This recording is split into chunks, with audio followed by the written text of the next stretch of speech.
Good morning, everyone. Thanks for taking the time to connect with me today for coffee and the Word. That time each day that we expose a verse or two of God's Word, and then we try to apply it to our lives so we can become a little more like Jesus today than we were yesterday. So grab that cup and we'll get going. Our verse for today is Matthew chapter 10 and verse 16. I'm sending you out like sheep among wolves. Therefore be as shrewd as snakes and as innocent as doves. Deer are prey, so they are very wary. Unless they've been desensitized by a lot of human contact, they tend to spook very easily. Dogs in particular will send them bounding away. Excuse me. Dogs are too much like coyotes and wolves, two of the deer's natural predators. Even a smaller dog, smaller than a house cat, walking on a leash will draw the attention of a herd of deer. They may stop and watch it, their heads moving in unison, their big ears looking like synchronized radar dishes. Deer are not stupid.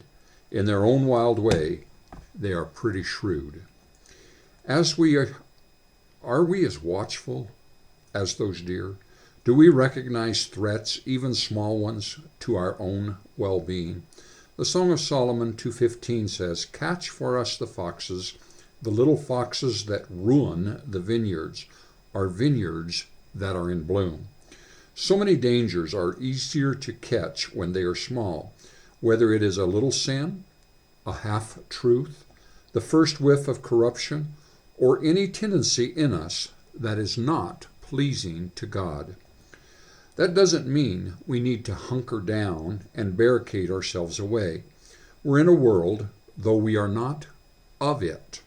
When Jesus told his disciples to be as shrewd as serpents, he was sending them out among the predators, the wolves of the world.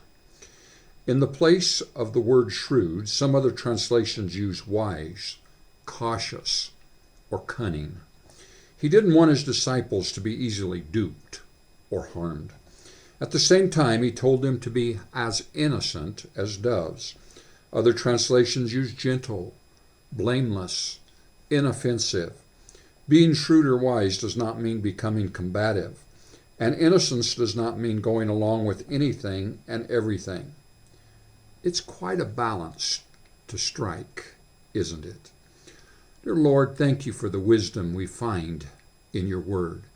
Help us to remember your instructions to your disciples and then to live by them, not hoodwinked by the dangers around us, but staying true always to you. Be blessed and have a grace-filled day.